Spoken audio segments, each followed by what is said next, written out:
Now, ladies and gentlemen, this is the only stamp ever issued, as far as I know, that has actually saved lives. Let me share a story with you. About 3 or 4 years ago, I was speaking somewhere, and a lady came up to me and said, "Oh, I saw you speak, 2 years old somewhere, and I went out and bought a couple sheets of your stamps, and I gave them to my best friend, who happened to have a 32 to 35-year-old daughter."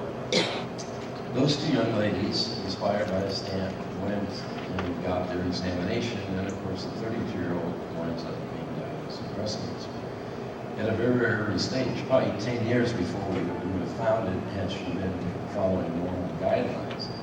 And I'm happy to report that because they found it so early, because it's a little piece of paper, she's doing fine and is disease-free at this point. The post office thought this stamp would never sell. We've now sold over 950 million stamps. It's the highest selling stamp ever issued by the U.S. Postal Service. And it's raised about $75 million for breast cancer research. One of the proudest days of my life was driving by my local post office here in Post-Bacc, and the sign was out there, breast cancer research stamps on sale now. Now, this is a very busy slide. Please don't even bother trying to read it. Let me just summarize it for you. Every 2 years, the Government Accounting Office looks at every single penny that was collected. And there's no overhead. Every cent goes directly to research. And in 2005, they identified 6 major studies out of hundreds that were funded that they think are making major advances in breast cancer. We've identified new genetic markers. We've identified new drugs which are potentially used to fight breast cancer. There's some new imaging technologies that are being developed as well, which someday may place mammography.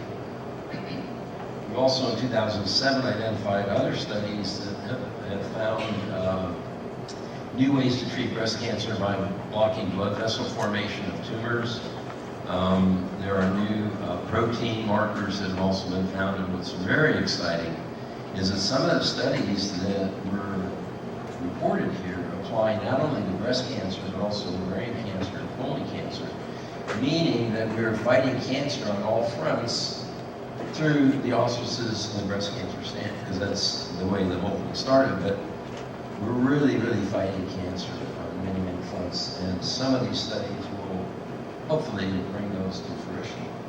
And then this very busy slide is also the 2007 report, and the only thing I want to share with you about this is something you can't read up there, but the breast cancer stamp has now raised $4.5 million to fund a study called Taylor RX. And Taylor RX is a very, very, very important study because each year 250,000 women are diagnosed, and the vast majority of those ladies, besides the surgical treatment they get chemotherapy.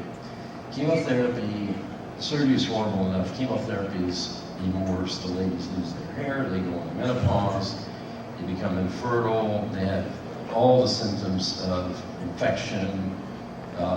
Some women die from the treatment that's drastic. But with the study, using genomics, we can predict that up to 1/3 of women, 80,000 women a year, that we're now giving chemotherapy to, don't need it. They'll do fine just about it. So imagine if we take 1/3 of these women that we're poisoning in a shotgun manner and spare them the horrific consequences of chemotherapy.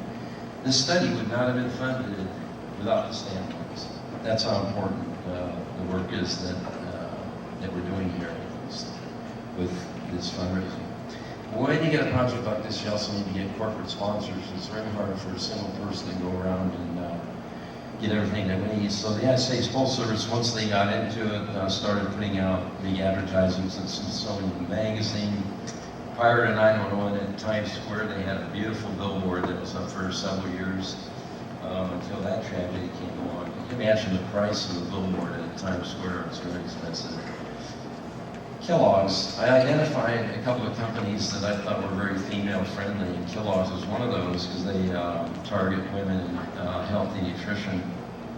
And after about 6 trips to Battle Creek, I convinced them to put a little stamp on their Special K and Smart Start boxes. They did that for 18 million boxes, and then it was so successful, they put it on an additional 60 million boxes. Now imagine again the cost of that little tiny area on a box.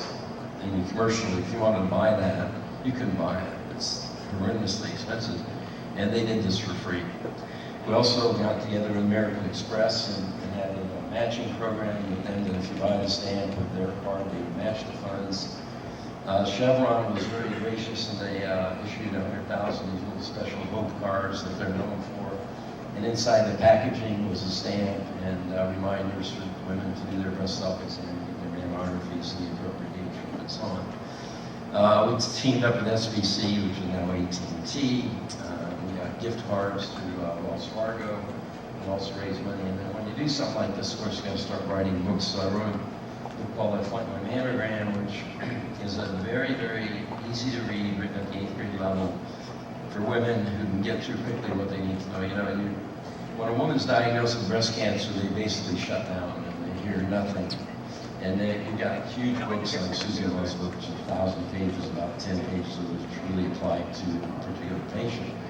And so this was an effort to educate women. It's a very gentle book. There's a lot of subtle messages in there about hope and positivity and all that stuff. And it's been translated into a number of different languages, Chinese and Hungarian. And this is the latest edition, just coming out next week, which is totally upgraded. Having all the information through basically 2 weeks ago. It's totally updated because things move very quickly. This book, my name is on this book as an author, and I'm really kind of ashamed about it because I didn't really write this book. This is written by a group of my patients, and it talks about it's vignettes about how they got through their crisis during the treatment. And that was made into a PBS special that aired around the country for several years and actually won a small version of an Academy Award. I still try to make time to go to the post office with a good senator and make sure that she's buying the appropriate stamps, and I'm proud to report that she is. And then once we got done with that, I started on another project, which is raising money for women who are uninsured or underinsured who do not get adequate treatment because they fall in the loophole of having a little bit of insurance, but not enough to cover their treatment, which can be extremely expensive. We're looking at hundreds of thousands of dollars per patient. So I went to the California legislature with the idea of getting a license plate that would raise money for uninsured and underinsured women. And dealing with the California legislature was probably more difficult than the federal government, unbelievably. But after about a year and a half, we got them to allow us to get a bill passed that would take this license plate. The license plate would be $50, and $34 is going to go into the fund to treat these uninsured women. The problem with this project is that we had to pre-sell 7,500 plates, and frankly, I didn't have the time or the money to put into advertising. And we're only able to sell only 1,500, and that is return 1,500 checks to everybody. But the beauty of it is I was traveling around the country talking about this stuff. Other states are much more lenient about introducing license plates. There's a dozen or so states out there that have various license plates that they use to raise money to treat uninsured women in their particular state. So it was kind of successful. In 2000, I was diagnosed with prostate cancer. I was 49 years old, and I was having a cholesterol check, and I said, what the heck, I'll throw in PSA, and it was sky high. So I developed prostate cancer.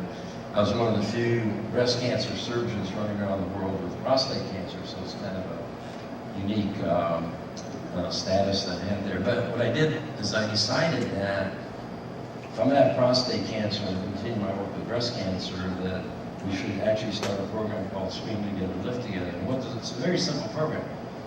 The prostate cancer and breast cancer basically are the same disease. And let me just explain that. If you're a female and you live to be old enough, you will get breast cancer. You might not die from it, you will die with it. If you're a male and you live to be old enough, you will get prostate cancer. You might not die from it, but you'll die with it. The numbers are very uncanny. We have about 250,000 females diagnosed, 250,000 males. 50,000 deaths, 50,000 deaths. Screening technologies are available for both diseases. Treatment, surgery, radiation, hormonal therapy, chemotherapy, same for both treatments. Stage 1 breast and prostate cancer, 95% cure. Sexuality issues. For women who lose their breast, sexuality issues. For women or for men who become impotent or incontinent, sexuality issues.